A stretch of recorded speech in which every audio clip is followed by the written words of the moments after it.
Good morning and welcome to GA Today here on GHOne Television. It's a privilege to be on your screens this morning. And remember, we are also streaming live on Facebook, on X, and on YouTube. So if you're leaving home, no worries at all. You can still follow us on social media and get to benefit from the conversations we'll be having from now till 10 a.m. But let's move quickly into our conversation this morning on the Breakfast Review.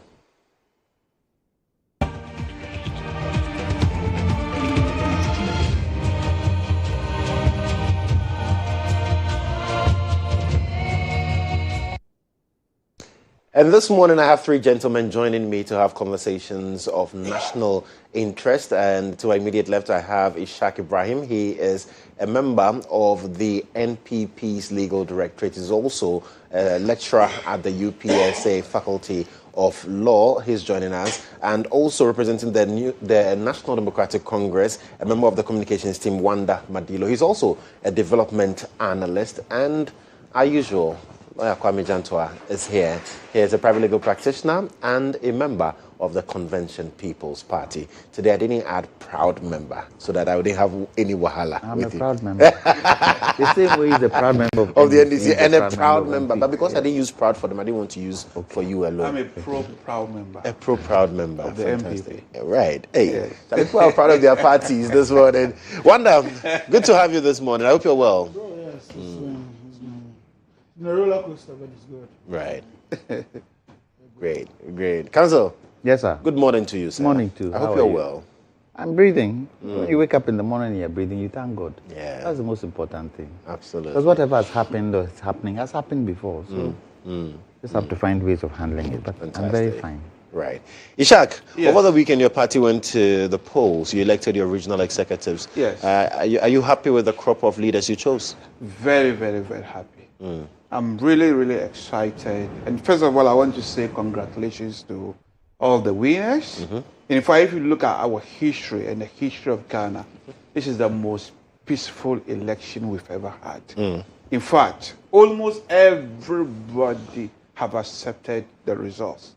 I'm particularly proud about the Savannah region, the Northeast region, and then Northern region. I have the privilege of knowing most of these people and the way and manner in which they have embraced each other. As soon after the election, both the victors and then those who have lost. I don't really think they have lost. I think MPP have won. That is just the most important thing. The way they went to each other's house and congratulated each other was really something the NDC. I mean, I hope it will inspire the NDCs to learn from us. We are always the pace setters. And I particularly want to congratulate the people who designed the top-bottom approach. Because some people say that is, Yes. it actually eliminated any form of competition. And so, really, there was no competition in this election you had over the weekend. We had these issues of people taking camp. They say, I belong to Bawumia camp, I belong to this particular camp, I belong to that camp. It's like the whole design had eliminated it. There was no issue of camp competing against each other or people making serious claim that this particular candidate is sponsoring this particular person. So it is not really true. It is only the NDCs who are pushing it. And if that is true, then that means it will weaken the party, the MPP. And they will ultimately be the winners. So why are they worried? So they cannot, for me, it was nothing but a success. Right. So I particularly want to congratulate Chairman Samba, Chairman Nuruddin, and Chairman Suleiman of the Savannah region, and all MPP chairmans across the country. I believe if we continue this way, there's no doubt that this party that has cornered their way into government, we're going to kick them out 2028. Is that why Dr. Bawumia is urging them to work towards the victory in 2028? Of course. I mean, what do you want us to say other than the victory 2028? People who have lied and conned. In fact, we are only having a briefing place because the whole international system, except the Iran war, the whole economy are doing well. That favor them. And the fact that we had put in some policies into place, such as the IMF deal and all these things, is what is keeping them alive currently. Otherwise, they would have been drowning. You see that just the small, they used to say that war doesn't affect economies. But now what are they pointing to? You see that. So for me, 2028, the MPP and the good people of Ghana will smile. Because, I mean, you just look at them. Their main policy, the 24 hours economy. What has become of it? It has been reduced to markets. 24 hours market. But I spoke to Is that Felix. what they told the good people of Ghana? The government spokesperson. He says that's not 24-hour economy. He would say that, wouldn't It's just he? the name that has been placed on it. But the markets are not necessarily the manifestation of the 24-hour economy. Why place a name if it is unnecessary? So where's the, so in other words, the 24 hours economy have not started. Is that what you mean? But they're doing groundwork. 2 years There's a secretariat led by Gusitano. What is the groundwork? We thought one of the groundwork were the 9 market, of which some of their communicators have told us it was. Now the government spokesperson said it wasn't. So you can see that they are even having policy incongruence. They cannot even agree as to how they have started it. Because here, they mention it in this studio. You yourself have listened to them. They have mentioned the Adenta's DVLA office. It's open 24 hours as part of the 24 hours economy. They have mentioned passport office is open 24 hours. As part of the, exactly, and the markets. And now government spokesperson say no, they are just giving it merely a name. But it is not part of it.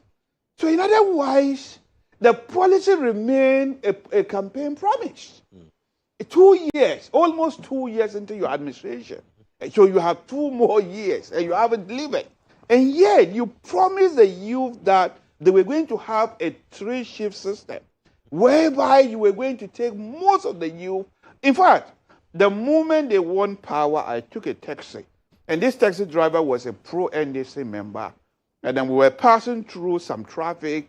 There were a lot of youth groups standing over there. He said I should wait and see.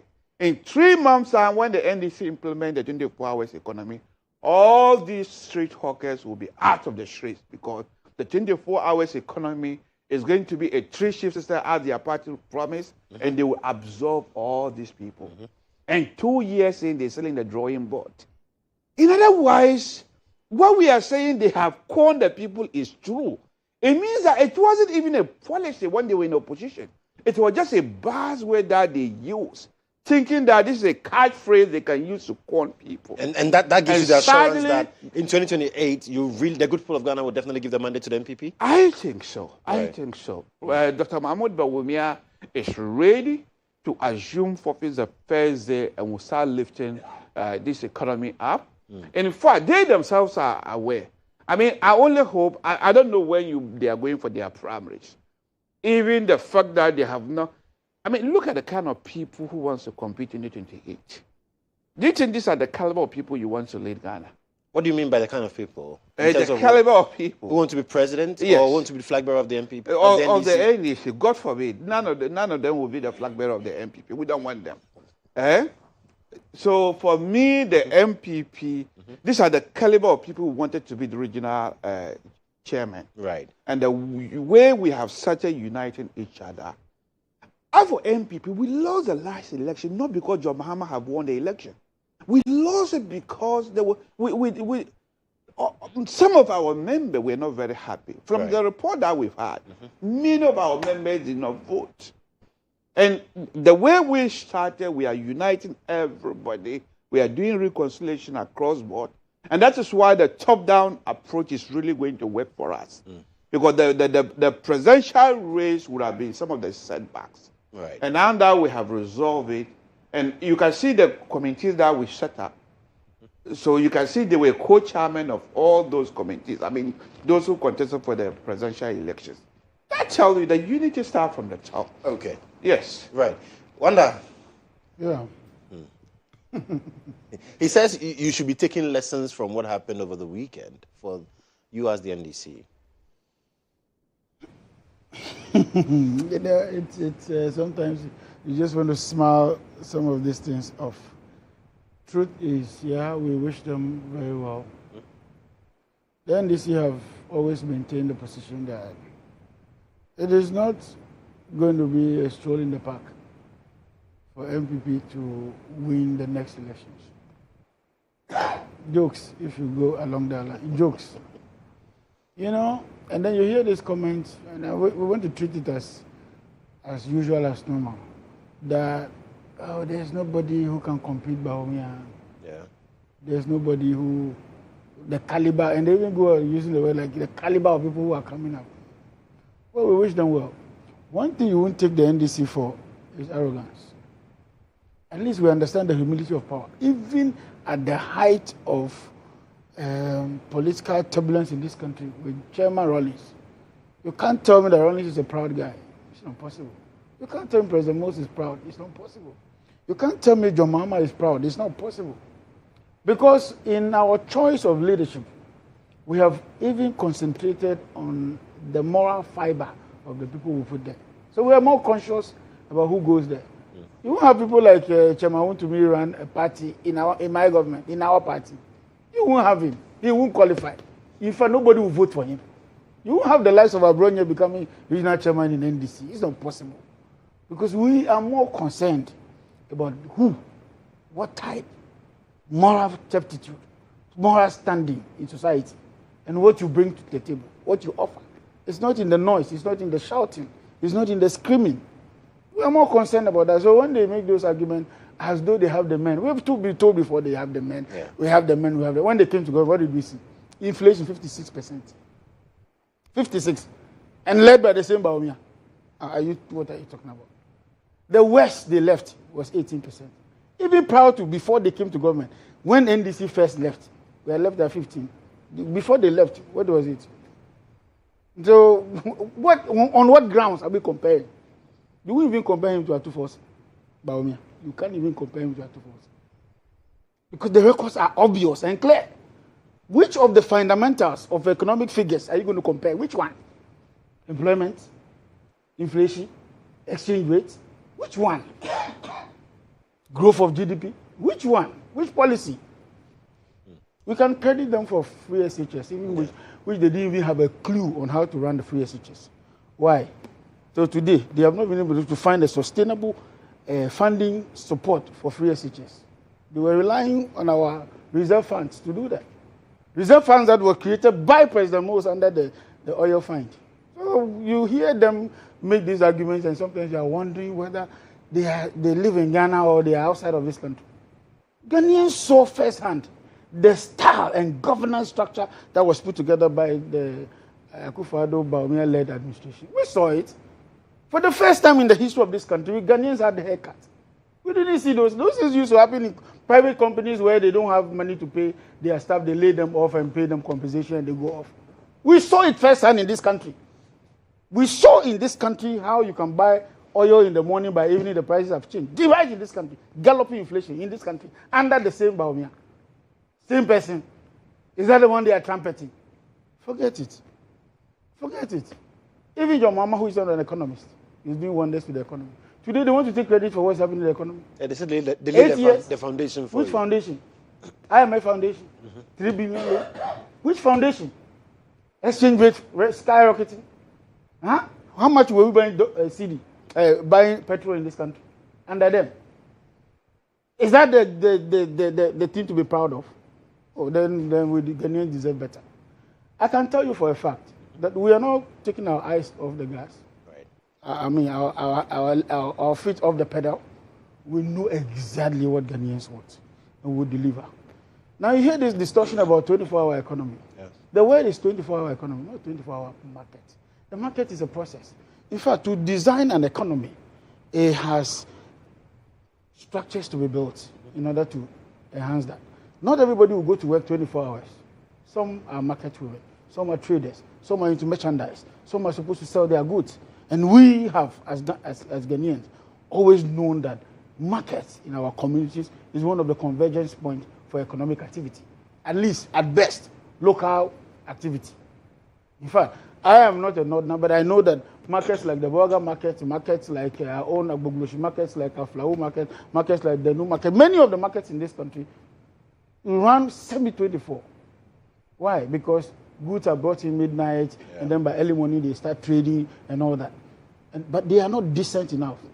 I love one of the markets, Agbogloshi Market, which is Bawumia's market prior to the 2016 election. He was always going there, talking about how much tomatoes cost and all that. Is that the kind of market he wants to live? For 8 years, the same market he was talking about is in the same condition. So if a government begins a project of giving our women decent markets where they can go and keep their goods, where they can go. No, there are model markets that we have built before, which we didn't sustain, like the Kaneshi market, like the Makola market, like the Medina market, like the Adenta market. Go and see how markets are abroad. They have storerooms, they have places they can keep their freezer, there are places where there's proper security, there are proper lanes, you can actually trace anybody in the market. That is the model we're building.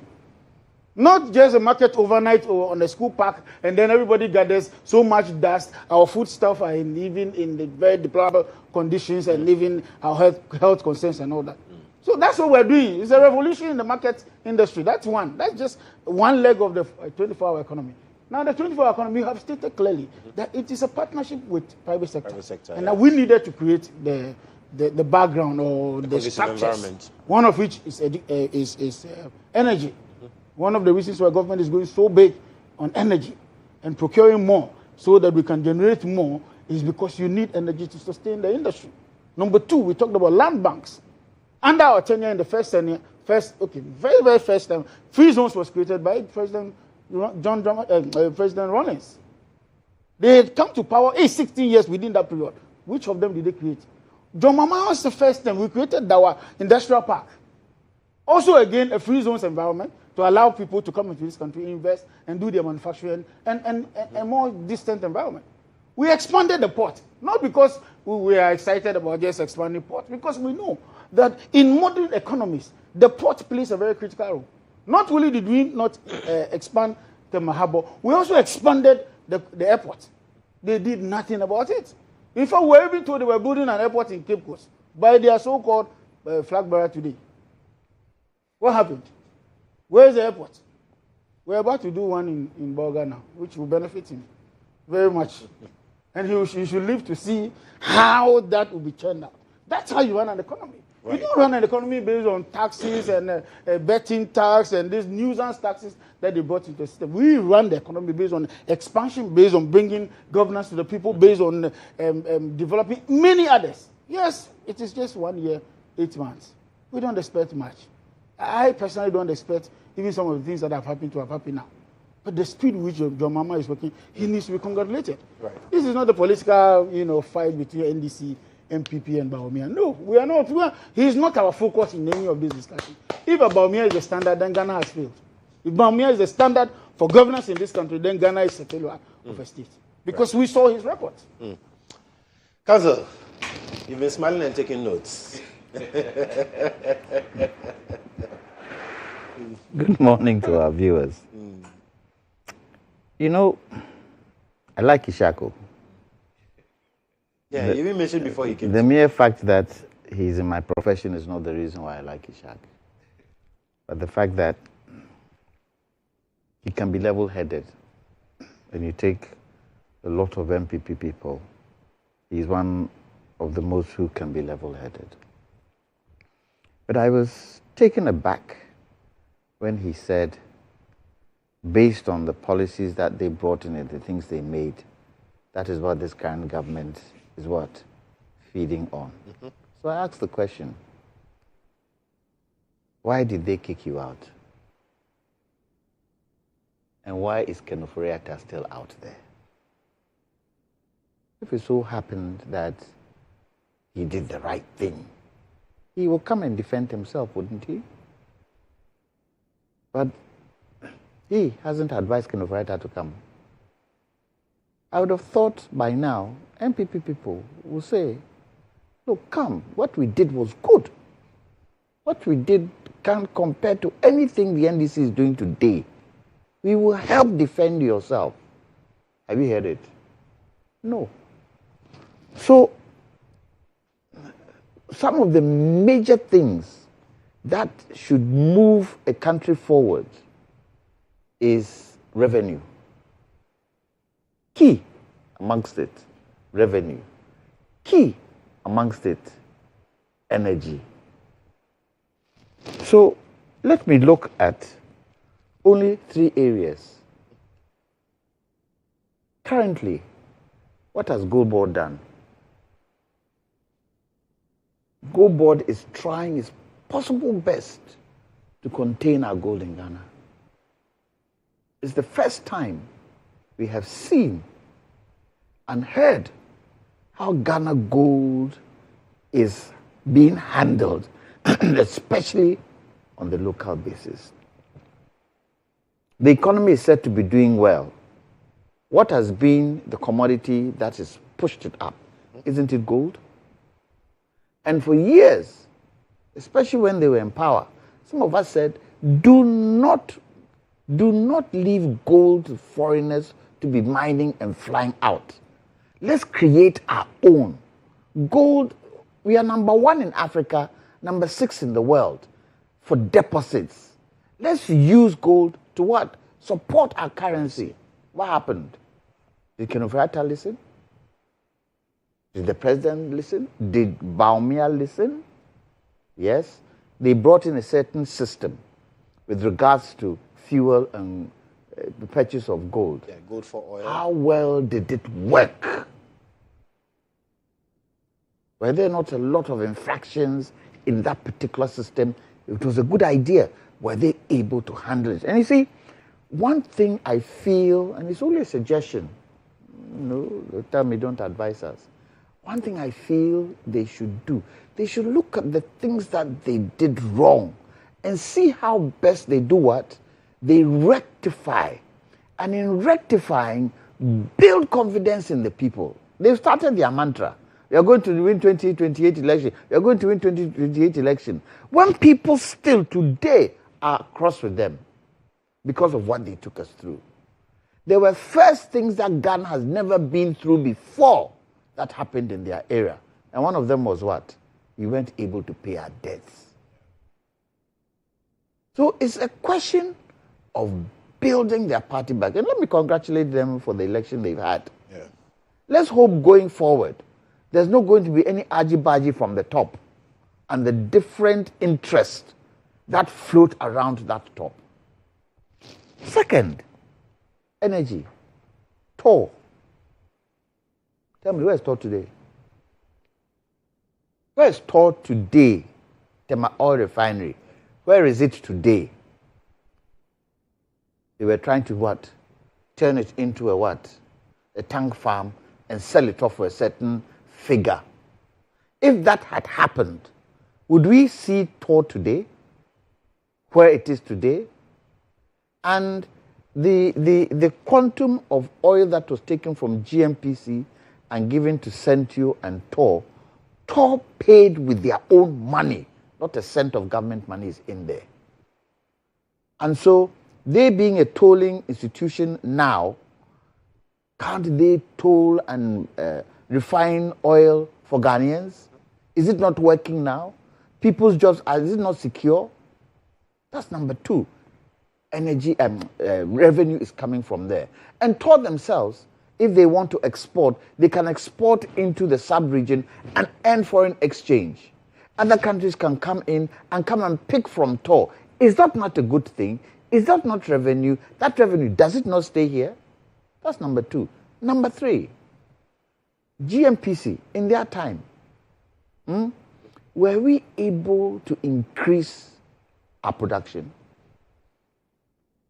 Were we?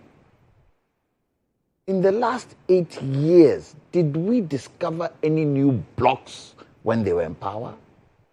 Today, GMPC has increased their production. What does that do?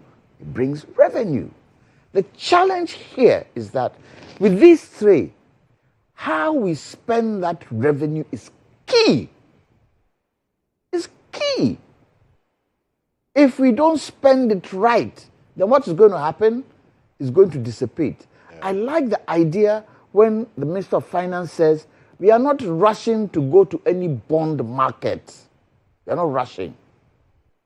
We will take our time and use local, funding.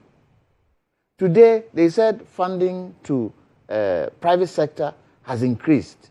Government is still taking money from the local banks. But do we see the kind of dissipation for the private sector? Because the banks are now beginning to see why it is important to do what? Support private sector. Most importantly, and for me, this is where government and the Ministry of Finance should push more, where banks invest in agriculture. Because there's a lot of business in agriculture.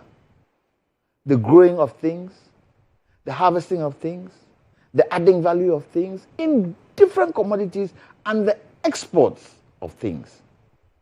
So it is a question of making sure that we've got the right mix and the right plan. Right. Because presently, these three I have mentioned can bring a lot of money in. I mean, oil. When the money comes, it takes time, but when it comes boom. How you use it is where the key is. And let me end by saying, look, MPPM, the policies that they brought out, fantastic. Policies that they brought out, some of the policies they brought out were key. The challenge was that they didn't know how to implement it, and personal interest now came in. That is the warning to this current government, that try as much as possible to cut down personal interest and bring country first.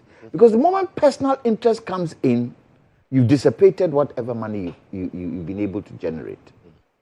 So I would not say what Ishak is saying is nonsense, but the concentration should be on building the party stronger, making sure that they've crossed their T's and dotted their I's. Because you just can't say we are going to win 2028 election and win. It doesn't work that way. Yeah. Bawumia himself has to work on himself. They have to make sure he is acceptable to the people. Because at this material moment, I don't think he's acceptable to the people. It will take some time going forward. I have another 2 years. Let's see how it goes. But NDC should use what the MPP went through. Some of the things that made them lose the election, they shouldn't repeat it. They shouldn't repeat it, and they should see that Ghanaians should see that they are bringing the country first. Right. Than bringing personal interest first. Ishak. Yes. First of all, I said thank you to Mr. Gentua for his kind words. But I also like the way he acknowledged that MPP did have some very good policies. Yes, he's mentioned that. Yes, I've heard him say that.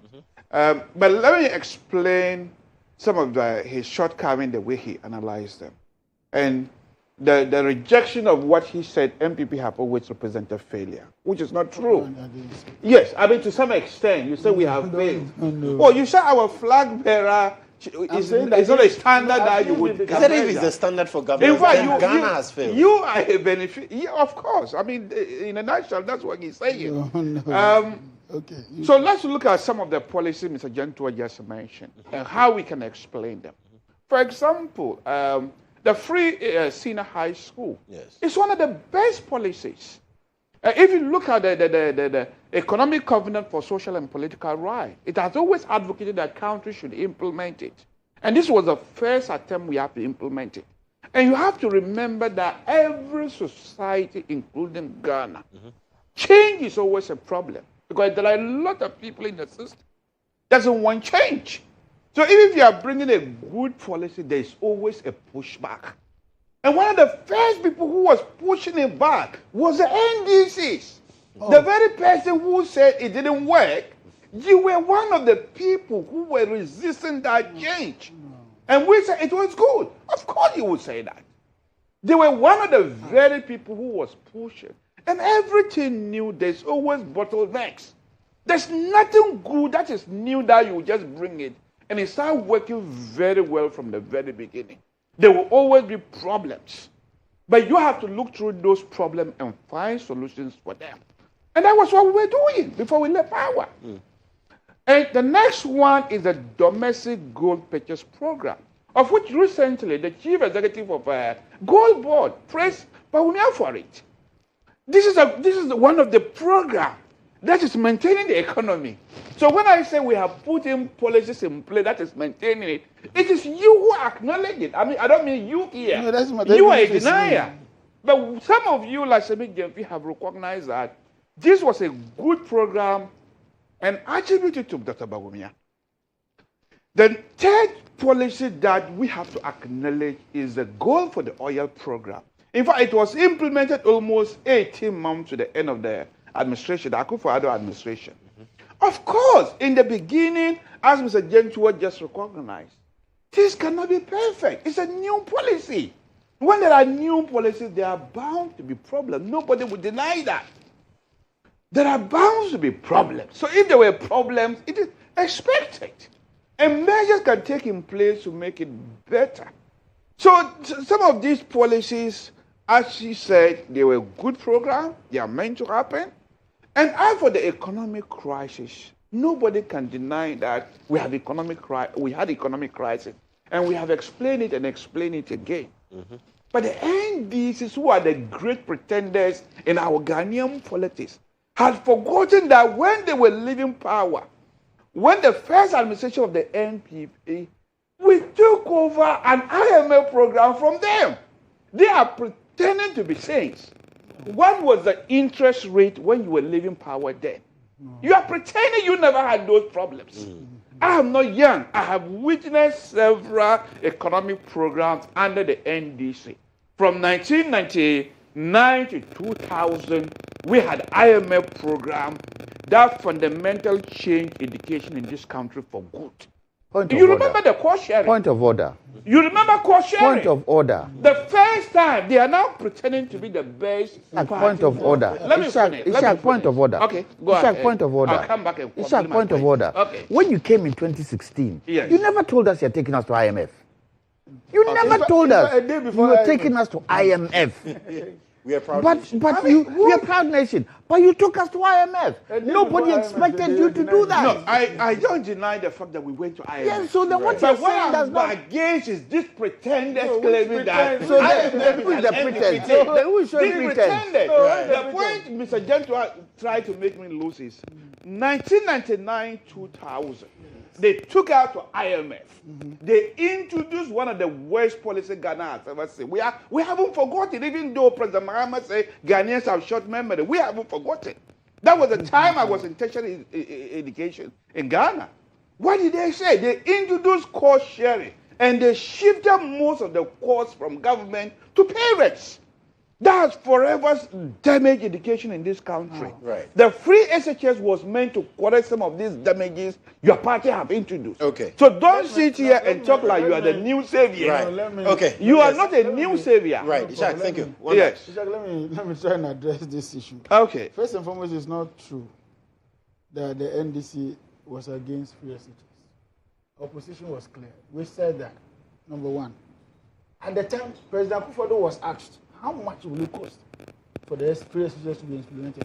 What was his answer, if you remember? He had no clue. And we said, oh, you are implementing a policy, you don't even have a figure to it. Yeah. You are not serious. I mean, quote unquote, I'm not saying it's not serious. Number two, we said that when we come to government, we will do what? What did we say we'll do about the free SHS? That was 2016 election, 2020 elections. And they went on the frolic of their own and said, oh, we said we'll cancel it. What we did was that we will do what? If you can give me that word, that will be fine. And then they said, we will cancel it. And we said, no, that's not the intention. We actually said that this free SHS is actually a constitutional provision. Progressively free education, that is exactly what the Constitution means. And that's why at the lower levels, they don't pay tuition, they don't pay all of that. In fact, even in the universities today, we still don't pay tuition. What we pay for is the academic user fee, residential user fee, and all the others. So tuition has always been free for every public school in this country. Then number three, it is not entirely true that when we left government in 2016, we took them to IMF, and therefore they were forced and bound to be at IMF. I never said that. The program was supposed to come to an end at the second time. It was so good that they extended it. This government extended the program 2 more years when it expired. When this one expired, did you see us extending it? When there are 3 billion Oh, we're that still they took struggling. from- We extended it. They took from the IMF, expired some few months ago. Did we extend it? No, we didn't extend it because we have become a more robust economy than they left for us. What we are saying is not even the debate. We're not even doing the debate on economy. That one they cannot fly. They won't even get the moral to discuss it. We had a vice president who told us that the CD was the dollar was arrested and kept to the IGP. Little do we know that the dollar broke jail long ago before he was even telling us. A day before going to IMF, we had sitting government cabinet ministers telling us that we will never go to IMF. They're proud people. Look, a day before the haircut, we had cabinet ministers telling us that there won't be a haircut in this country. So there's nothing the MPP said. Just how you are praising Then they ran away Akufo-Addo from here. economy to digitization. Do you know something? I mean, the summary of everything digitization that the last government is when, in November, prior to the election, the vice president went to the airport and decided to be digitized. And said the gate will open by its own. It never opened. It never opened. In fact, you know the embarrassing thing? Their own internal elections at that time was manual. They had to fill form manually. Internal elections. If the digitization was that good. Internal elections. They filled the form manually, submitted manually, collated manually, when they were telling us at the time that they had gone digitized. So it is not, we are not against the MPP. Nobody is discussing the MPP as whether you have failed or you have passed or not. The best judgment is your record in the last elections. Right. 42 or 41%. That's your best judgment. No government, no sitting government in the history of this country has lost elections with that figure before. This is the first time. In fact, it was 39, and then some shenanigans and whatever eventually came to 42.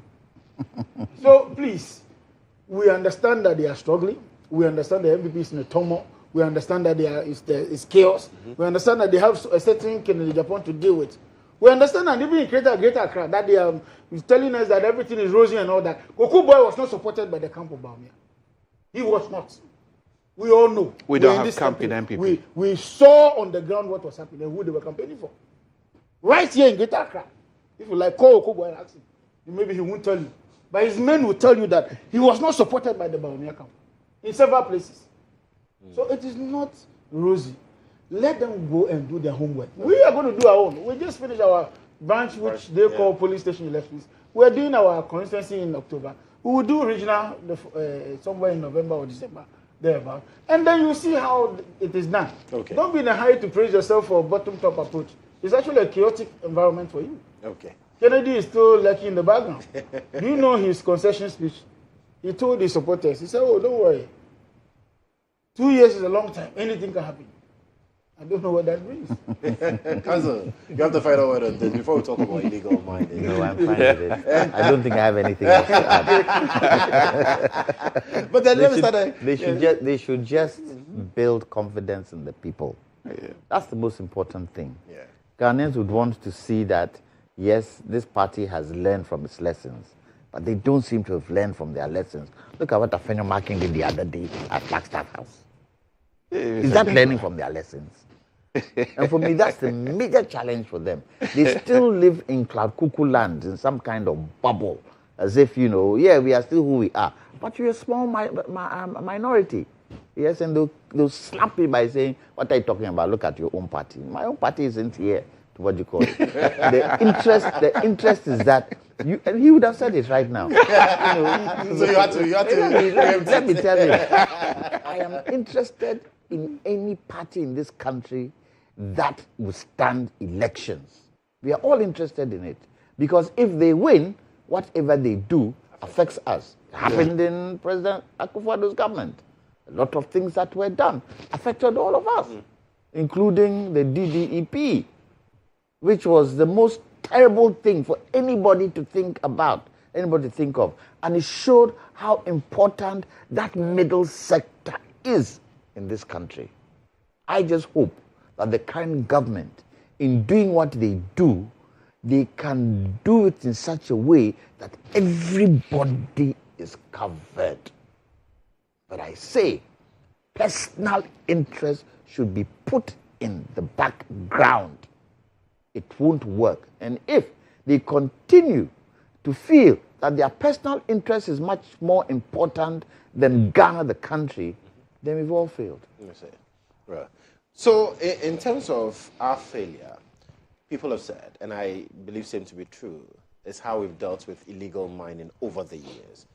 We've not been able to nip it in the bud, and so consistently we've had challenges with illegal mining. Government after government have put in efforts, but as to whether these efforts have yielded the right results is something else to talk about. And let me start with you, Wanda, on this one, because now the Chief of Staff, Dr. Julius Deborah, has also waded into the conversation talking about illegal mining, speaking about how we need to deal with the menace. And so we'll take a breather, but when we come back, Wanda, you start that for me. You're still watching GA Today here on GHOne Television. We'll be right back.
All right, thank you so much for staying on with us. This is GA Today here on GH1 Television with me, Joshua Kodjo Mensah. Well, my guests are also here, and we've been talking about the NPP post their regional elections over the weekend. But it's time to talk about the illegal mining menace because quite a lot has been done. In fact, this administration has promised to also contribute significantly to reducing the menace. And so we've seen NIMOS and the operations as well. And the Chief of Staff has waded into the conversation because on Sunday as well, we heard from the Archbishop Nicholas Duncan Williams talking about the impact of illegal mining and also the good news that Gold Board has brought in terms of curbing the smuggling of illegal gold out of this country. But Wanda, talking about government's fight towards illegal mining, I mean, there are those who say that, well, we have seen the NIMOSs do their jobs and all of those things, but then really on the grounds, nothing is changing. No, that's not entirely true.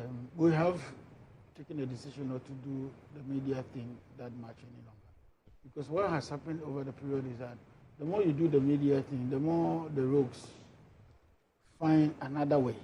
Because you are communicating, you are telling them your strategy, you are telling them what you are deploying and all that. So we took a backstage on media presence in terms of Galamsey fight. However, a lot of work is going on. And I can mention a couple of them. NIMOS is just one you have mentioned. Yeah. The Blue Water Guard is another. The keeping of the military in our forest reserve is another. The reclaiming of the 9 forest reserves that had gone red is another. So far, we're left with only one that should properly be taken care of. We have also seen the spot or spontaneous operations of both NIMOS and the military and all that. But you see, Galamsey didn't start today. In fact, it has always been with us. It is the scale of destruction that we're beginning to see now. And people have always done this using no major tool or machinery.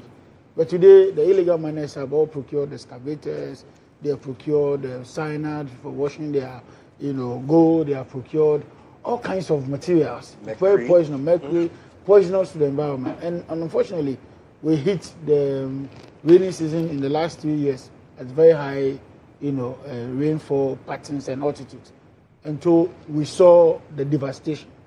But don't forget, way back, before Wintomin's case even went to court, way back, under NDC Jomama 1, we had destroyed same Wintomin's equipment in the forest or in the combat of illegal mining. You remember? And then he decided not to go to court, waited until we left power. Then he went to court under MPP, asking for some compensation to be paid because we had burnt his excavators and all that. Somehow, some way, that case died on. The president himself, Nana Akufo-Addo at the time, even said that but Wontumi was not involved in Galamsey. He said, as at that time, Wontumi was not involved in any illegal mining or Galamsey and all that. We thought that was a verdict passed rather too early than the work of the investigative bodies. And it turned out later to be proven that Wontumi was actually involved in condoning or, as it were, allowing his concession to be used for Galamsey and all that. The judge was very clear even in her mind that, look, all this you're talking about that you give the land for reclamation is an afterthought.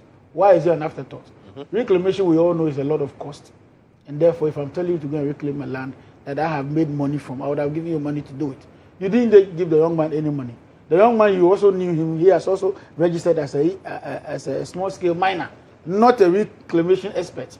And so to come to court and say you give the land to somebody who doesn't have the certificate or license to do reclamation is neither here nor there. Right. And then the case went in the favor of government in terms of fight for Galamsey.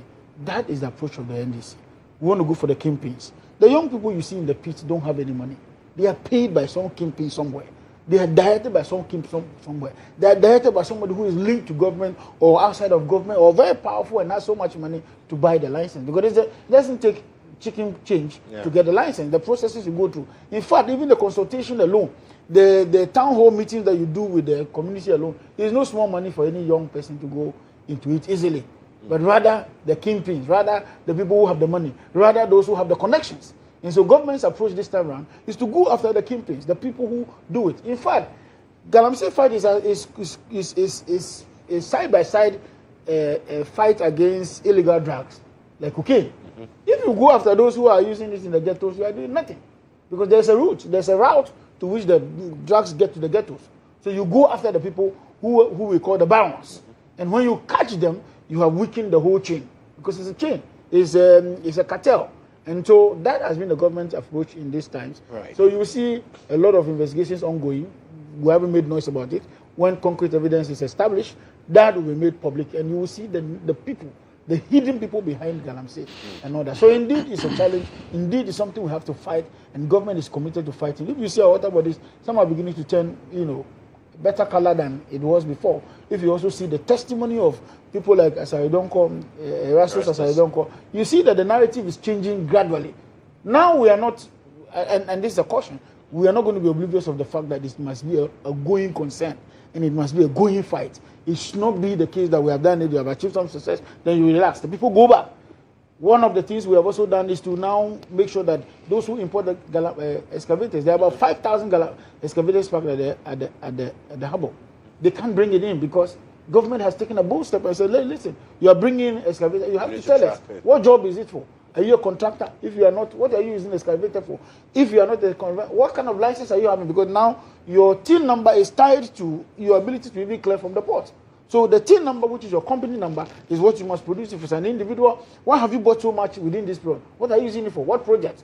And so there's a certain bit of scrutiny in terms of bringing all these machines in the system, both the transfer machines, both the excavators, and every mining equipment that, we have companies that are licensed to provide mining support services, like Liber, like Amtrak, like even engineers and planners and all that. Those are licensed, mining support service companies, and therefore they know. And they don't supply to Galamsey, they supply to the big miners like Anglo Gold Ashanti, Goldfields, and all the others in Azuma Resources and all the others in the system. So indeed, there's a holistic approach. The security services have come together to do some of these things, and government is committed to doing it. Right. We don't want to make noise any longer because the noise did not take anybody anywhere. And we think that staying in the forest and doing what has to be done is what is key to fighting against Galamsey. Yes, thank you very much. I think the summary of your question is that we are not hearing a lot about it recently because they are not doing anything about it. But he says we are not hearing because they have decided that is his explanation. Don't take his explanation. Take my explanation. Okay. They are sleeping on the job. Why do I say so? But I like, he has made some acknowledgement. I like that. He said Galamsey didn't start today. It has always been with us. Yes. Did he say that in 2024? We did. 2024? No, they didn't. We did. 2024, they marketed it as Akufo-Addo problem, as an MPP problem. He was covering up. And that all that you needed to do was to remove this team. In fact, President Mahama said it. Within 3 months, this problem will be resolved. It was pure, but nothing dishonesty. In fact, I remember when organized labor went on strike, and they were pushing for the suspension or the striking out of the LI that allowed money in forest reserves. The MPP as a party, the president then recognized there was a need to actually eliminate it. And Chinese always say something, they have a saying that only fools do not learn from their mistakes. I mean, if you make a mistake, you recognize it, you can correct it. So then the government recognized that the LI, even though it was intended for good purposes, is causing problems. So the government then recognized that there was a need to actually eliminate it. And as part of the agreement with organized labor, they suspended it, and they said that when Parliament had resumed, because Parliament reached a deadlock because they attempted to steal Parliament. They attempted to steal Parliament, and the then president promised that when Parliament resumed, they will have the opportunity to repeal it. Parliament never resumed, and they took over power. When they took over power, what happened before it was taken out? They first said they were going to amend it. The good people of Ghana said, no, that wasn't what you promised. They beat them out of it for them to actually take it out. They had no appetite. In other words, they had no policy in place to fight Galamsey. All that they needed to do was to say whatever they wanted to say and win power. But there was no plan. Because if you have plan, the moment you take over power, that's when you put the plans into place. You remember the group of faith leaders and pastors who met them at the Jubilee House. What did he say? The president painted a picture that would not give you any hope. One was that, so among them, he said that there was a need to declare state of emergency in 2024. And the then president explained that state of emergency was not wise. Because if you declare a state of emergency in a general election, it's likely to have a material impact on the election, of which it would give us a new problem. And therefore, after the election, a state of emergency can be declared. The president then said a state of emergency was not needed. That's why he was calling for a state of emergency during the opposition. And said there were so more tools in the toolbox to work on it. Yeah. But why, when you're not working on it, until these faith leaders meet and tells you? And he actually painted another picture that, like, as if Ghana did not even have the capacity to even declare a state of emergency on it. Because he was saying that the personnel were not available because they were committed elsewhere. And I think Boku and other places was some of the areas he mentioned about the commitment. And they're more or less telling us that Ghana didn't have the capacity to do it. So if you look at the totality of, in fact, at that time, the journalists were shining more, sending more of their camera to those sides. And they were saying that the problem was getting worse. They formed the NIMO.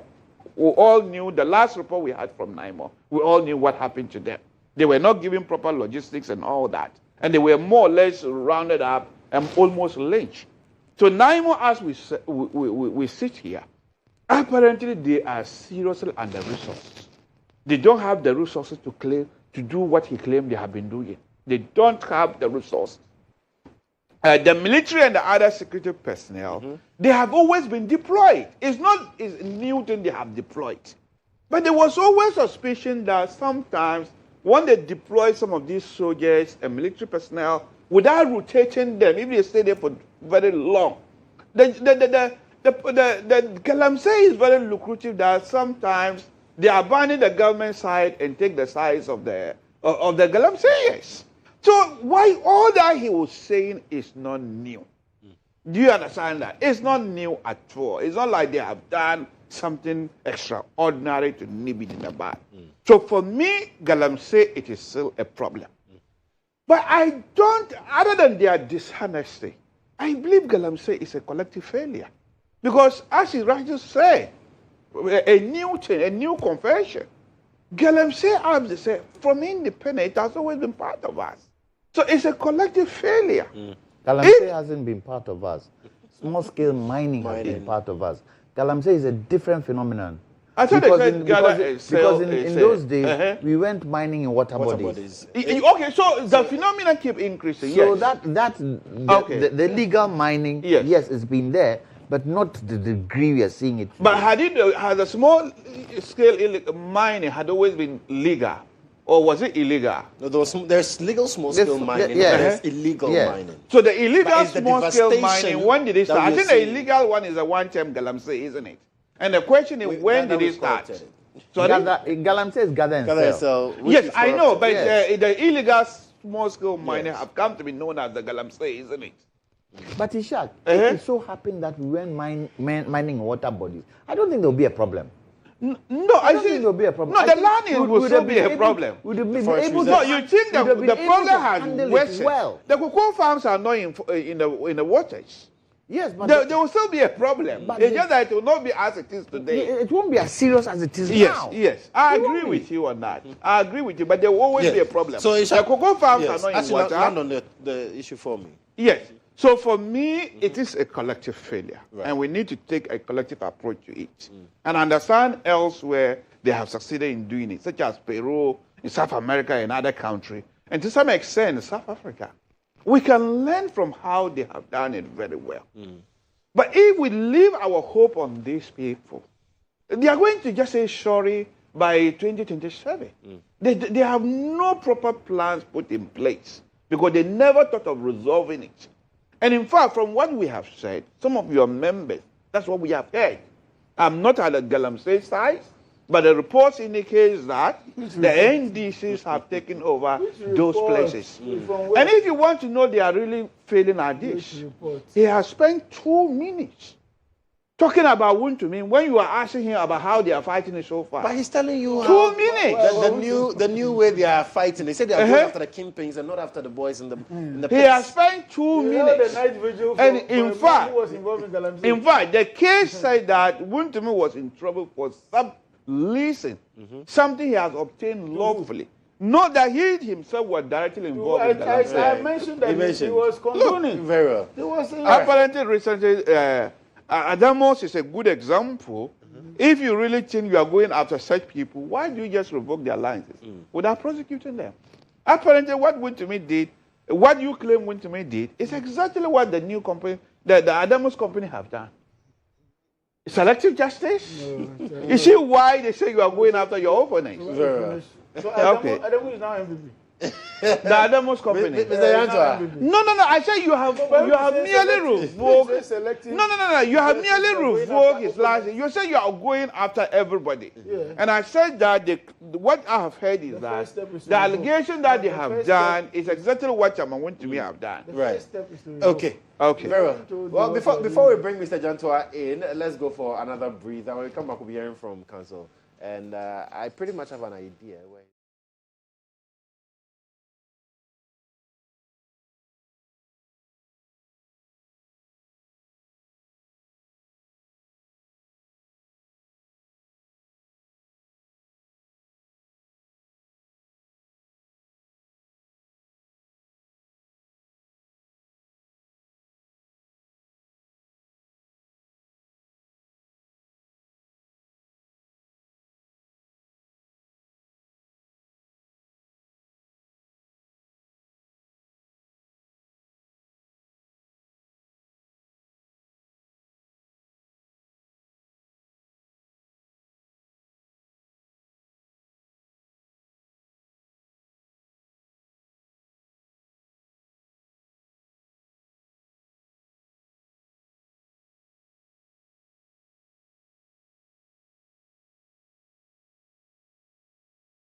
All right, thank you so much for staying on with us. Mr. Jantwa is here, and we'll be hearing his thoughts on the commitment to fight illegal mining and whether or not we are winning that fight. Council. There are two sides to this gold debate. There's one side that is the action, where people are mining. The other side is the effect that it has on all of us. Now, let me give you a quotation. Illegal mining destroys 60% of rivers. Yeah. Scientists raise alarm over implications. And it says, Dr. Franklin Obrinyakun said it was even more worrying that the myriad of contaminants would make the water bodies difficult to recover even if illegal mining stopped at once. Yeah. That effect would live with us for years. So we have got NIMOS, we've got X, we've got this, we've got what. Do you know the amount of money that we are spending to fight this thing? For me, there's one thing that we are not doing that we should do. Ban mining for 3 years. Restructure. That's all. Restructure it better. Have cooperatives in place and restructure it. Because they won't stop today, they won't stop tomorrow. But at least if it's restructured and there is a better process of doing mining, wouldn't it help all of us? Are you telling me that if this was restructured, you won't go into it? I will. You won't take concession? I'll take one. We won't take concession. We are number 1 for gold deposits in Africa, number 6 in the world. It will be balmy not to mine the gold. We have alluvial gold, we have gold in rocks, we have deep mine gold, we have gold everywhere. But why aren't we ready to restructure? And for me, one of the major challenges are politicians. One of the main challenges for me are politicians. Because we have some politicians feeding off illegal mining. And we are not prepared to call them out. Sure. Let's call them out. Let's see what would happen when we call them out. Who wants their family to be embarrassed to the general public? Who? No politician will want that to happen. But you see, as I keep saying, this is the responsibility of the Electoral Commission. Why do I say that? Are they not the ones who should interrogate how politicians fund their campaigns? Isn't it in their mandate to do that? Do we see it happening? And so you get a lot of government people in there and nothing is being done. And we are spending taxpayers' money to fight this illegal thing. Me, if I had my own way, I would take every soldier out of the barracks with all our machinery and get into the areas. Because why? It is a war we are fighting. These illegal miners, do they not have guns? Oh, they do. Sophisticated ones. Sophisticated ones. Do they not kill? They do. So why are we sitting there pussyfooting around them? Why? A resource that is meant for everybody in Ghana. It's meant for all of us. It's for all Ghanaians. Why are just a few number of people trying to spoil it for 32 million people? Why? But the police also have a huge question to answer. Because sometimes you go to some of these illegal mining sites, behind the police station, the policeman is just sitting watching them do it. Very sure. What is his responsibility? Yeah. His responsibility is to make sure that laws are followed. So then it makes it difficult to fight. But for me, let's ban it. Let's be bold, ban it for 3 years. President Akufo-Addo tried it. Yes. What happened? We saw some improvements. We saw some improvement. But he said it was affecting their votes. I would want to see a next president come in and say, I don't care whether my party comes the next time or not. I'm going to be very ruthless with this act. And prove to Ghanaians that you are going to be ruthless. If you have to shoot to kill, shoot to kill. However, some people don't like that shoot to kill. Yeah. So what do? Turn it into, when people, make it treasonable. Make, illegal mining treasonable. What are the punishment for treason? Some is firing squad, isn't it? Let's do a few, and let's see what happens. Because Ghana, you're doing home. We don't like anything, but what do you call it? Your mother and grandmother will say, Kweku patron, but we are pussyfooting around it. And I keep saying, President Mahama has to be ruthless with with Galamsey. Very ruthless with it. And what? He's not coming back again. Or it will affect his party. I don't think so.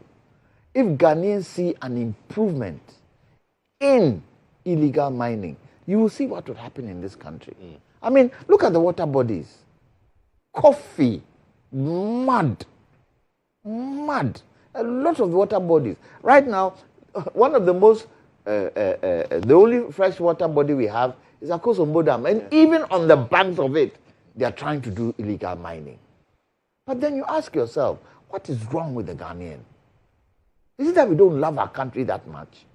But then you see on our roads, how motorbikes whiz through the traffic, how people drive. It tells you how indisciplined we can be. Then somebody will repoint to government. But they haven't created jobs. If they create jobs, we will stop. That's why I think it should be restructured, because it creates jobs. Sit down, put a plan together, area by area, put cooperatives in place, make sure the cooperatives are strong, where people can now join, and people can make money. Right now, you've got Gold Board. At least Gold Board has a good source of supply. Why we don't want to do that boggles my imagination. Because we can do it. We can do it. So what the Chief of Staff is saying, true, but let's go a step further. Ban for 3 years, restructure everything so that it can be a business.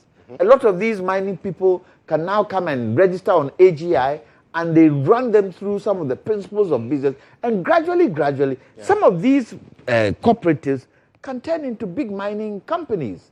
And then you see Ghanaians will be also participating in mining gold in this country. Because there's a lot of gold in rocks in Ghana, a lot of gold.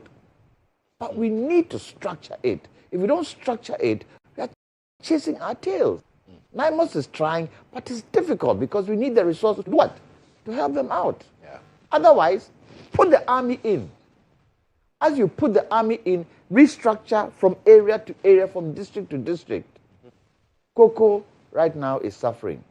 Rubber is suffering. Coconut is suffering because when you go to the hinterlands where they are doing galamsey, 300 cedis is big money for them all. Let alone 1 million, 2 million, 2,000, 3,000 cedis. It's big money for them. So they won't stop. But you need to find a way around it so that it becomes legal and people can see it as a good business to do. Absolutely. And before we end the conversation this morning, I would like us to spend, we have a few more minutes to wrap up the show, but then the Constitutional Review Committee, Mr. Janto, I'll start with you on this. I wasn't sure what it would be. Is it that it's the areas that government, out of the Constitutional Review, the areas that they feel they want is what we're going to do a referendum on? Or is it the entire review that has been done? No. The ones that government accepted. Absolutely. Now, don't you think the ones that government accepted, there should be a debate on it? Because a lot of people might not accept what government has accepted.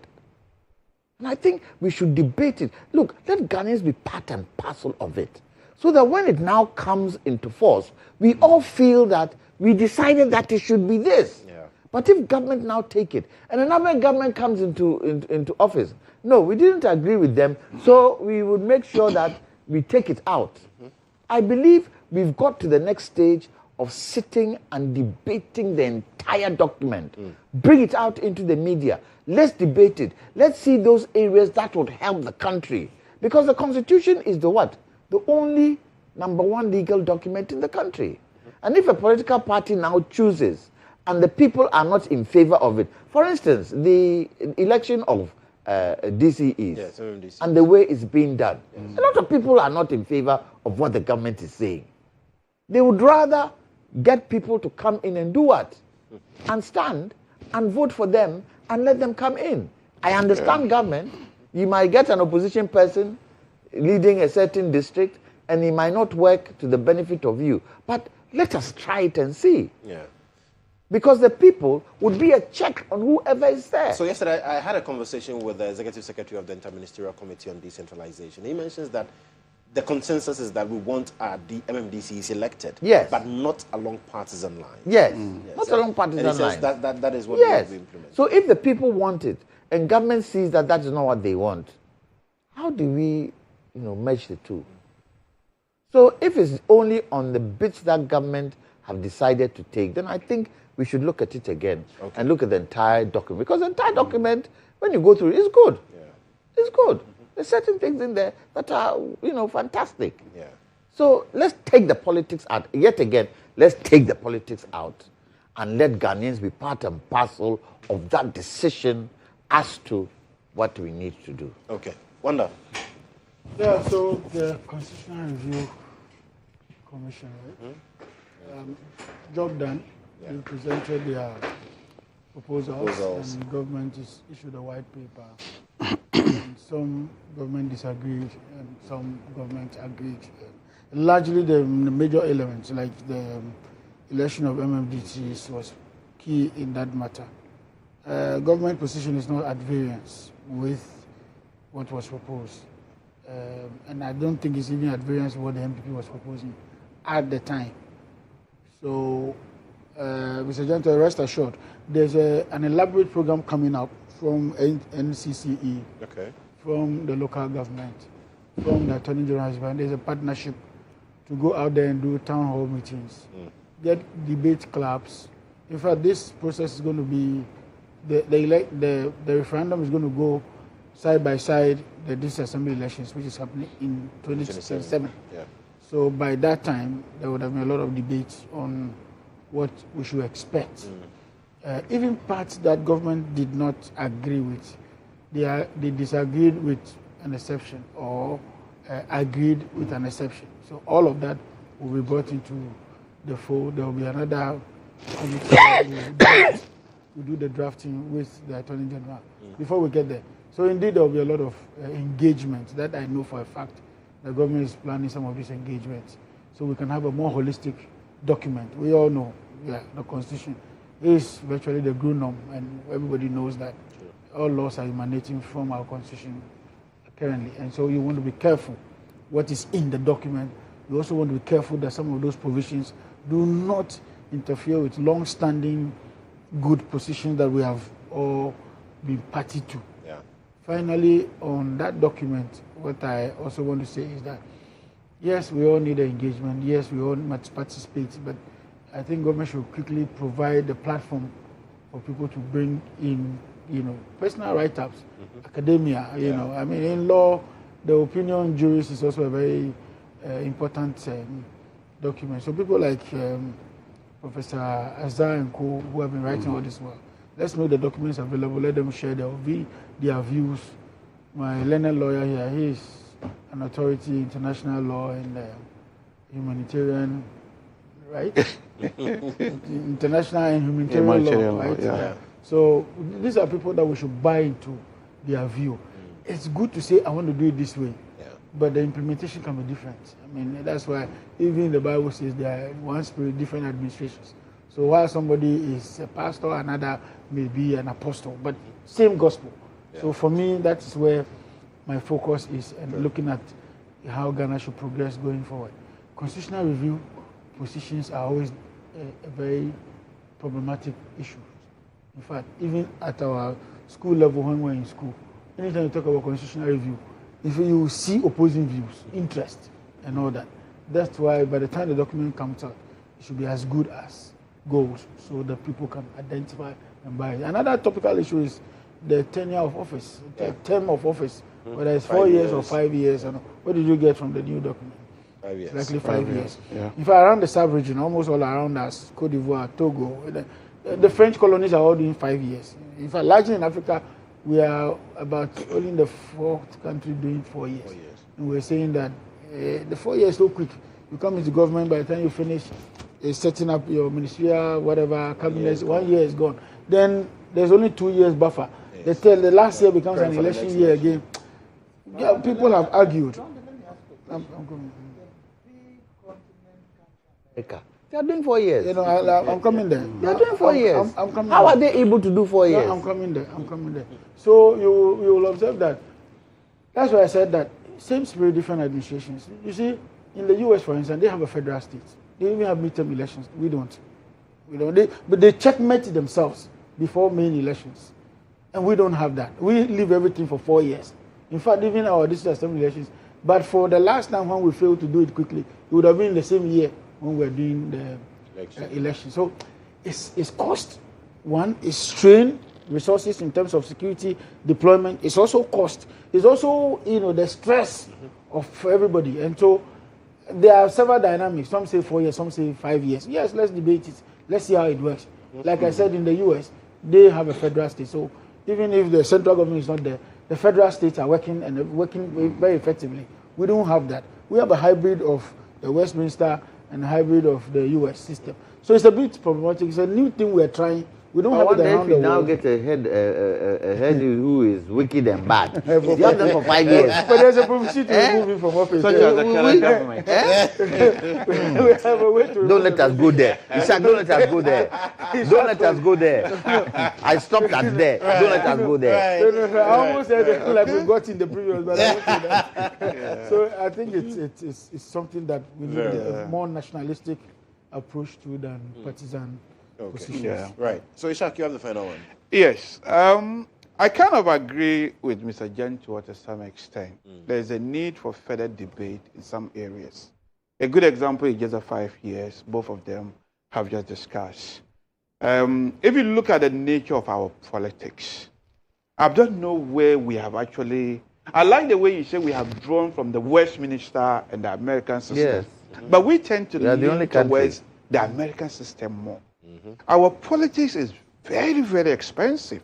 Like the Westminster system, when it comes to parliamentary, they set budget limit for every parliamentarian. You cannot exceed it.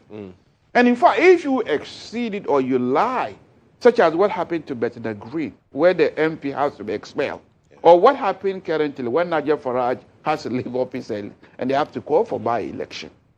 But the way we do our politics is very expensive. So one will kind of agree with the 5 years. Because if you spend so much, and in just 4 years you are going for another election, it's like we are just out for elections, and the proper governing is not there. So 5 years could give a bit of a relief. I quite understand that. But the other side of it is that if you are saddled with a troublesome government, such as the current government we have, that is going for their political opponents. So you have 5 more headaches, 5 additional 1 year to have a headache. So that is the other side of it. So they're only going for their political opponents, but they're doing well for the economy, right? Well, so you have 1 additional year to saddle with. But what I'm really happy about this reform is a dual national bill. So you mentioned Professor Azar, of which I had interaction with him. In fact, one time I shared Zoom link with him. We were discussing this particular thing. And this is why our Council of State, I think that body is out of date. When they recommended that the dual nationality bill was not advisable, they are out of date. Look, if somebody is good to come and play for the national team, why is that person not good to hold a public office? Are you only a receiver? Our Ghanaians abroad, and look, I've interacted with a lot of them. In the UK, I practice immigration law. Even while still here, I advise on immigration. Few of them you will meet who are not loyal to God. Almost 99% of them want the British citizenship or the residency over there because of free movement. Who would always be Ghana for them? And to exclude such large number of people who are sending remittances to the country have always baffled me. Nigeria allowed their dual nationals to participate fully. Has any dual national have betrayed Nigeria? In Britain, in fact, what is his name? Boris Johnson was a dual citizen of the United States and the Britain. But he was a prime minister. Did he betray the country? No. So for me, the dual nationality is the best way. Look, we can develop. We are in AI era. Education here is very expensive. We are not able to actually properly train our people. But if we were to open the opportunity for Ghanaian born abroad to bring the skills, in fact, the taxpayers over there would have trained them. The Chinese have done that. Most of the people who came to help build the Chinese economy was Chinese abroad. Almost every massive country you go to, such as Britain, United States, they have Chinatown. They encourage people to bring skills back home. If I'm coming from Britain or Australia or somewhere, and the moment I arrive, you are discriminating me by calling me dual national. In fact, we have to praise Akufo-Addo. He didn't extend it to dual nationality. But do you remember this, the High Commission and the embassies abroad used to have this ridiculous idea that dual nationals must have a particular certificate, dual nationality certificate, before they enter into this country. It was some of us who pushed it. Professor Azar promoted it. And at that time, the Foreign Office had to issue a clarification telling them, no, they don't need it. If you want, you have the option of taking it. And I said, just say we don't need it. So there was a letter that circulated around the embassies. After the dual nationality bill, we owed it to the memory of Adamu that we should actually remove it. Right. No Ghanaian who wants to come home to serve should end up going to prison. I don't agree with that. So that side, I totally welcome it. Okay. And when it comes to the election at the district assemblies and briefly, we need to municipal go, assemblies, so, yes. That one shame to the NDC. In fact, recently, the minority leader, who is now the education minister, explained to their party members how they managed to defeat it. This is where we cannot. I don't know why we cannot fight in the interest of Ghana. If it wasn't good then, why is it good now? Do you understand that? Right. So for me, we need to put the interest of the country ahead. I don't agree with the president selecting them and then handing over for election. Let them contest in non-partisan line. Right. And I think at the end of the day, Ghana will win. Fantastic. So James, the question comes to mind. Yes, I remember Adamu more. Adamu was no, Adamu was gentlemen, thank you so much for coming. This has been good, Yes. and I hope we get to see more of this as well. Okay. And I promise you, next time we'll start very early. Mr. Johnson is looking at me somewhere. I don't like it. Mr. Johnson, thank you so much. Wanda, thank you so much. And Ishak, thank you as well for Thank coming. you. Well, so that's it for the breakfast review. We'll take a breather. When we come back, we have more conversations for you here on the show.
Staying with us. So this is still GA Today here on GHOne Television with me, Joshua Kodjo Mensah. Our next conversation is one that if you attended a boys' school like I did, you should be excited about. We're talking about St. John's School in 2nd D. And guess what? They're 75 years old. I'm sure some of you are asking, oh, really? There's another St. John's? Please, there's a St. John's. And I've been joined this morning by the global chairman of the Old Saints Association, Henry Morgan Minsky, and he's here with a former global organizer who is also a member of the Central Planning Committee, Vincent Semaple. Gentlemen, good morning. Good morning. Fantastic. So, Old Saints. The best. The best. Wow.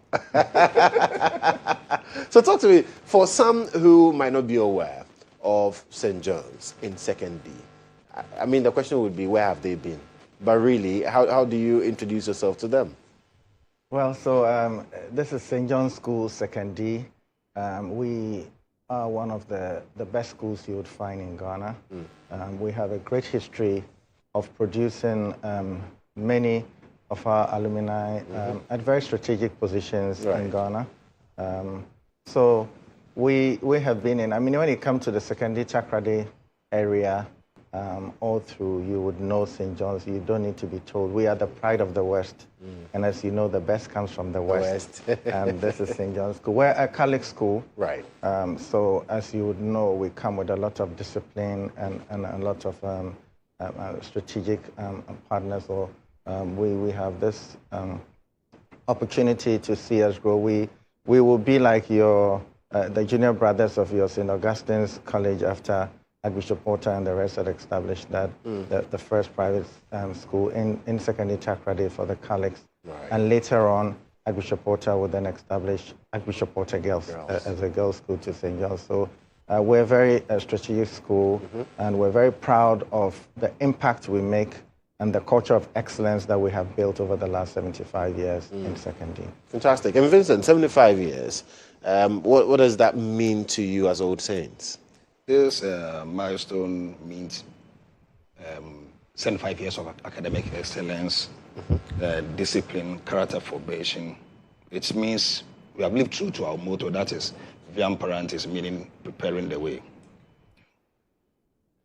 5 years you've been preparing the way, and I'm sure that as Old Saints you are excited about this 75 years, which is a huge milestone for any institution. And so what are we expecting this 75 years?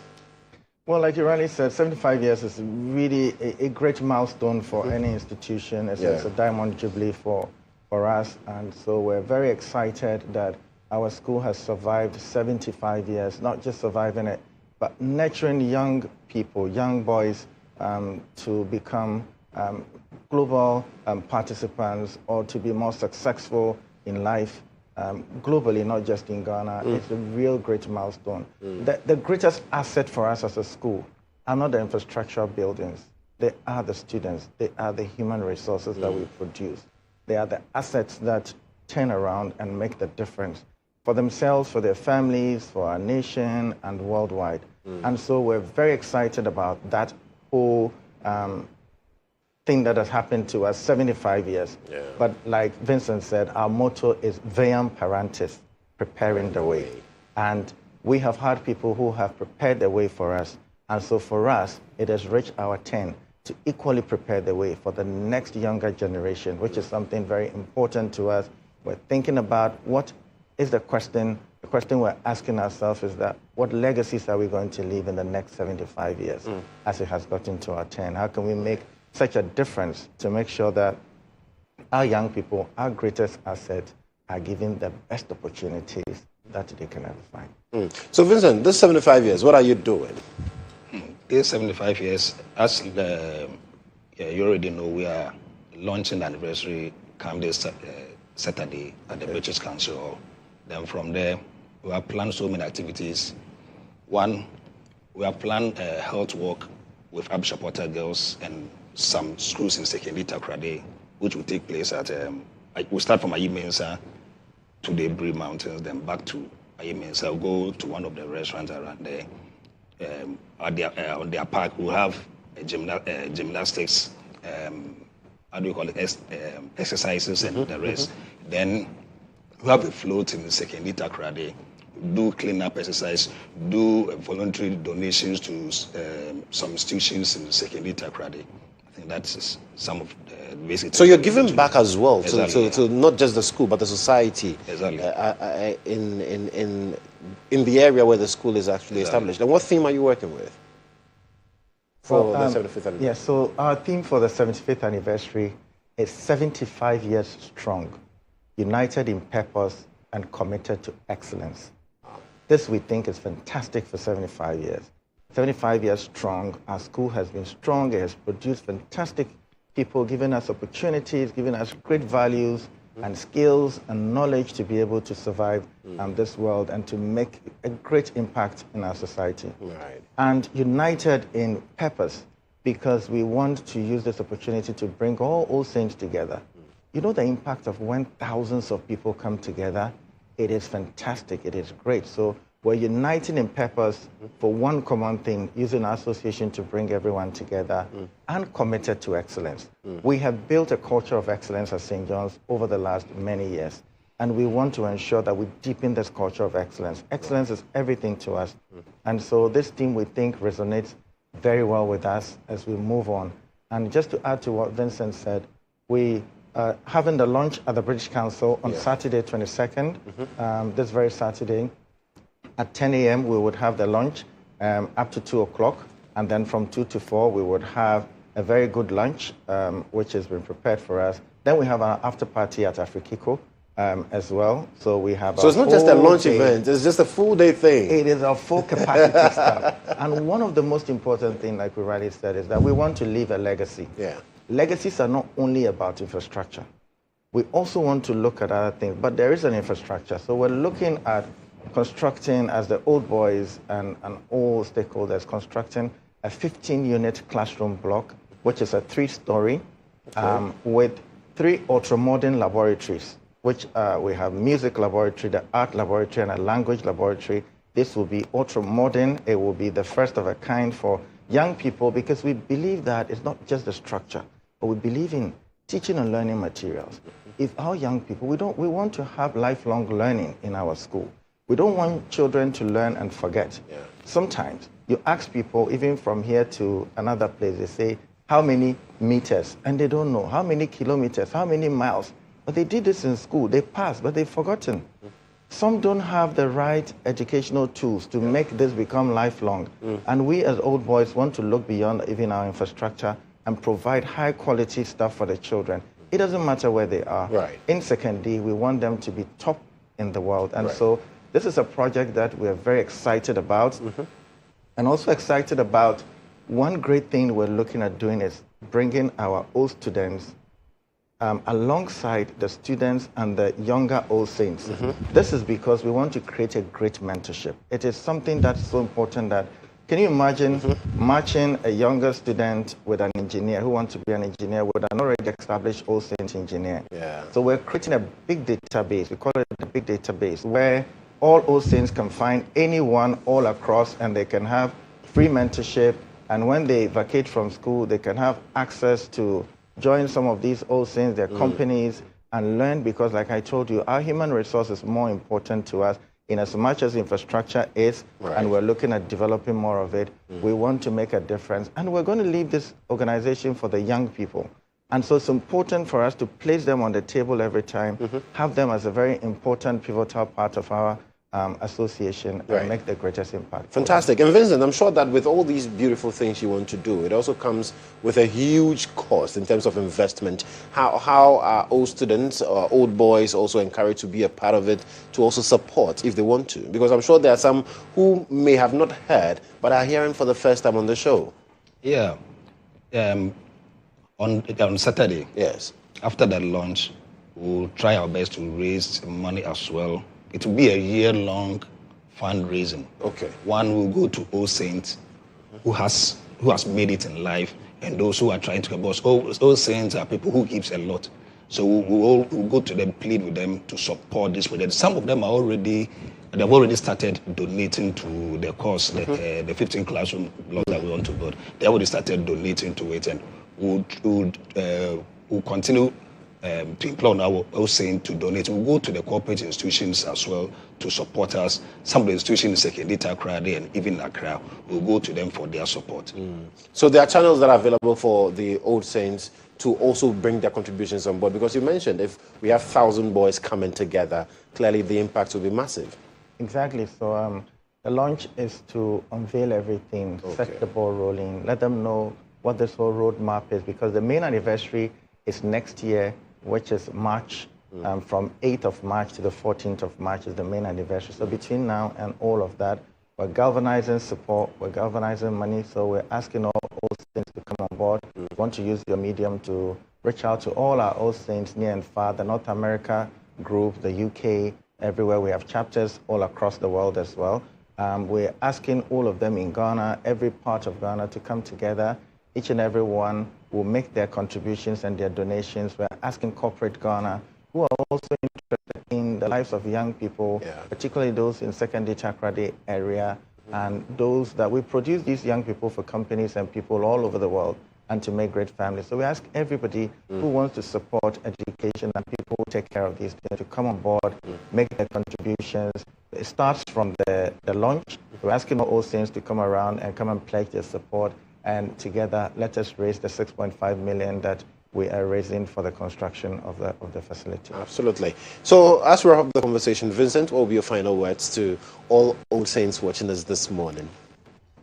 My final word is all Old Saints should come to the launching, and also parents, well-wishers, and all loved ones of St. John's School should try to make it to the launching to support the worthy cause. And that's this Saturday This coming at the Saturday. British Council Exactly, yes. from 10 a.m.? 10 a.m. to 2. Absolutely, absolutely. And I'll give the final word to Global President.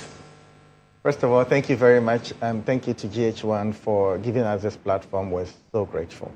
And to all the Old Saints all around the world, and all our friends, families, the parent associations, the school, the headmaster, and all the management, we thank all of you. We look forward to, we are 75 years, we must be very happy. We are 75 years strong, we have come out tops, we have produced a lot. This is the time to showcase our boys and men. This is the time to prepare the way for the next generation. I want to tell all Saints that this is your anniversary. So take your anniversary and make the best out of it. Thank you very much. Fantastic. Thank you so much, Henry. Thanks so much, Vincent, for coming. And this Saturday, and we, the friends and family of the Old Saints, we are also going to support them on Saturday. Exactly. We should be at the launch at the British Council at 10 a.m. Just get there, go support a worthy cause. And if you are someone who also believes in quality education, especially secondary education, this is where you should be this weekend to also lend your support and be a part of it. But thank you so much, guys, for coming. Old Saints, the best. Well, we'll be right back after this break.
Once you're going back to school, being ready is another thing.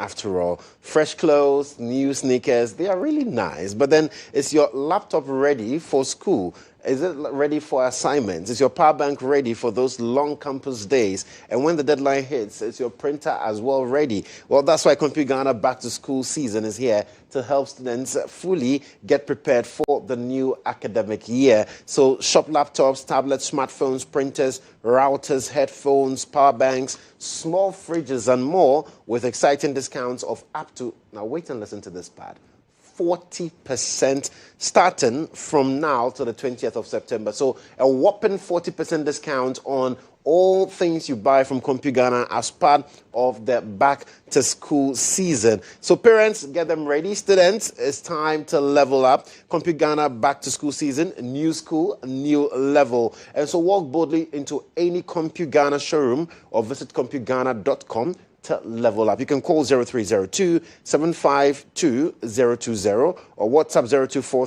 0243-143-143 for inquiries. Charlie, if you level up. And so Compute Ghana, passion for technology. So there is an expo coming up pretty shortly, and we would have to have a conversation ahead of it and get to understand exactly what the dictates are. And joining me this morning for that conversation is the head of projects and programs at FAGE, Emmanuel Ansa Amprofi. Emmanuel, welcome. Thank you. Good morning. The swag farmer. Yes, sir. How's it going, my brother? It's going well. Fantastic. By God's grace. I see you looking very sharp, and yeah, it's good. I'm learning. So talk to me about the upcoming expo, the Ghana International Horticulture Expo. Really, what is it about? Right. So thank you for this opportunity, and good morning to your viewers. The Ghana Horticulture Expo is actually the flagship event for the Ghana non-traditional export sector. So it's actually an annual event that we do, and this is going to be the third edition of the expo. The expo basically showcases Ghanaian non-traditional export sector. So it's a 3-day event that we normally do, and this is going to be the third edition. And what is it going to be focused really on? Because I'm sure when people hear horticulture, well, there are some who don't know what it's about.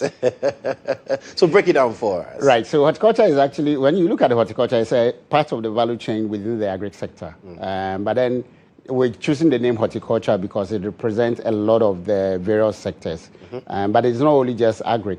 The non-traditional export commodities are anything aside our gold, that's our minerals, and equally also cocoa bean, and then also timber. Yeah. Apart from that, everything, so from our fashion, from the shito that we are doing, from processed food, from the okra that we are flying in out to the likes of the UK, EU, and all those places, to our vegetables and all those ones, arts and crafts, all form part of the non-traditional export commodities. Now, it will interest you to know that we, as FAGE, was the Federation of Association of Ghanaian Exporters, were given a tax or a mandate by the President, His Excellency John Dramani Mahama, to do a revenue of $10 billion by 2030. And that is actually one of the reasons why we are firmly behind the Accelerated Export Development program by the President. It's actually a proposal that came from FAGE to move our exports to the next level. And it will interest you, we've done last year, that's from GEPE's own data, we did $5.006 billion. So means that we have literally crossed half, even though our target is 2030. Right. Wow. So clearly there's some good work being done on, but then we are not shining the spotlight on it as much as we are supposed to do. So the upcoming conference, we'll be looking at all of these things. But you say it's a 3-day expo? Yep.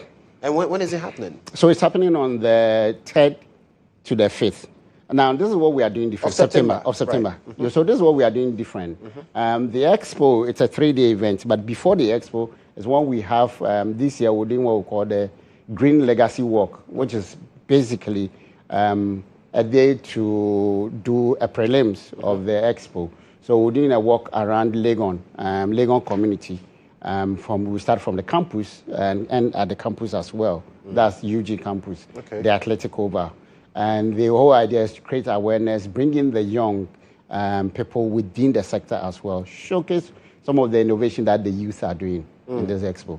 So that is on the 29th. Okay. Now, on 3rd, it's where we do the opening ceremony, which is also a national dialogue on transformational within the agri space.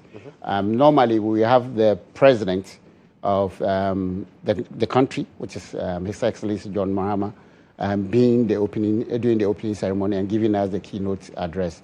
Then we will have a lot of addresses and messages from our various partners. We don't do this alone. We do this in collaboration and in partnership with Ghana Export Promotion Authority, the Exim Bank, and Fidelity Bank as one of our main sponsors. Yes. So that's be happening on the 3rd. So that's happening on the 3rd. Then on the 4th, we are having a whole day's, export. You can't do export without finance. True.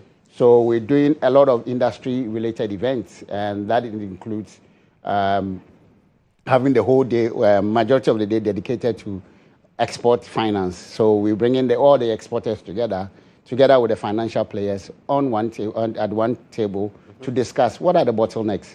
There are issues around FX. How do we now push the product? And then what do we even get financing? Because without production, there was nothing for you to export. So financing from production, even pre-production, right up to value addition, and then ending up at the foreign places that our markets that we are sending. Then also, how do we even repatriate the money back so that it will show up our... Because that is very key. Very, very important, because we need to get those funds to stabilize our city. True. We can't keep always importing. And so that is one. This year, we're also doing something special, even on the first day. We're doing a presentation on our tomato import substitution. Recently, CSR and other institutions just made us know that we are importing to a tune of $230 million of tomatoes that's fresh, paste, and other tomato derivatives. Now, I can tell you on authority that we have what it takes as a country to fix that. Do we? Yes, we do. So why haven't we taken that initiative? So that is one of the key things that I think policies. So day one is directed towards policies. Now we have a lot of young people that are coming out from our great colleges. Sure. Now, if we're able to put them in proper perspective, let's zoom the lens on these guys. Let them show the real money in this sector. Now, if a youth is beginning with, let's say, a 2-acre fully funded agric, and so he knows that he has a fully irrigated field, and he's making approximately, let's say, 6,000, 8,000 cedis per month, he will not be on the road. So these are some of the things that we are highlighting. So we are doing a special focus on our tomatoes. Each year, we try to pick a particular subject and deal with it. Yeah. So this year, the focus is going to be on tomatoes import substitution. So that is, then we have our, through Exim Bank, that's Afri-Exim Bank as well, we are doing a market access and market accessibility class, and then also live onboarding. So the Afri-Exim has this what they call the Africa Trade Gateway, which is an e-commerce platform or gateway for promoting all Africa-made products. And so we are onboarding live demos. So we are doing onboarding of products like this, especially made in Ghana products, onto those platforms. So there will be a section on that. Then we do something awesome this year. When last did you have the proper kokunte? You don't even eat kokunte now. So on the day, you could actually come in and have, so Saturday we're dedicating it to the youth, women, and then also students. So in conjunction with the student leadership, I'm talking about NUCS, PUSAG, and then GAPS. We're bringing students on to have what we call demo day. Students are doing well. How do we even showcase them? We now want to let them know that, you don't need to finish school before you start carrying your CV around looking for work. There's work within the system. So we're now giving them that opportunity to showcase what they have. Now, you can't bring in students without fun. And so definitely we'll have a lot of... to be that, right. Food item 13 must be there. So we're doing what we call the farmers party, whereby in the evening, late evening, we'll open up music and a lot of things. There'll be food expo, what we call the Asanka experience. So you see how we eat in our various Asanka and things like that. So there'll be the soups. And what we are bringing on are things that are really grown here, that are packaged here, and that are processed for us to move it across the various countries. On top of it, we're also doing a special focus on what we call the Ghana rice and chicken competition. So students will cook Ghana rice and Ghana chicken. There, we've had people giving us jollof. Yeah. How then do we turn other recipes around to make it more creative for our young? So it looks like a very well thought out days that have been set aside for this particular expo. But how do people get to be a part of it? Well, so for general public, it's open to the general public, and so you could just pre-register by going onto our Ghana Hotel Expo website or fageghana.com website. You can also follow us on all our social media handles. Just pop in. You can register in advance and pop in. But for exhibitors, which we have exhibitors coming across all the country, and some even coming from Senegal and Nigeria and co. We have other international participants. They register in advance. And so the exhibition, you can actually reach out to us, fageghana.com, and you could do your registration, then any of our social media handles as well. And it's actually very, very competitive rates. For the whole 3 days, it's 3,000 cedis per booth. Wow. Yep. For the 3-day period. Yeah, and fully loaded with activities. Absolutely. So just come to showcase and also connect with financiers. We're doing a lot of finance clinic. So a lot of times people, especially those in the agri sector, find difficult in accessing finance. And so we have these financial institutions right there to know what are we doing right, what are we doing wrong, and then actually match us together with the funding and where it's supposed to be. And one of the critical issues too that have come up would be how people can actually take goods from Ghana and be able to export. And it's been one of the major challenges as well. But at Phage, what are some of the bottlenecks that you've realized that hampers the export of Ghana's commodities? We stand at a very competitive advantage looking at our location, geographic location, proximity to all these markets. It will interest you to know that if you fly something here in the next 6 hours, it's already in Europe. And so it gives us that competitive. But apart from that, the competitiveness of it, we also have issues that deal directly with the aspect of standardization, standard and certification. Currently, we are having issues that recently reports on contomere and having cyanide and all those ones in it. And so those are sometimes the difficulty aspect. Traceability issues. How do we trace that? If you pick this product, you know the farm that is coming on and whether the farm went through all those processes. And those are the things that Phage helps. So Phage works in conjunction with the external authority. We work with the Food and Drugs Board and PPRSD. That's the Plants Protection Regulatory Services Department, Directorate of the Ministry of Food and Agriculture. And they make sure that we all go through these processes.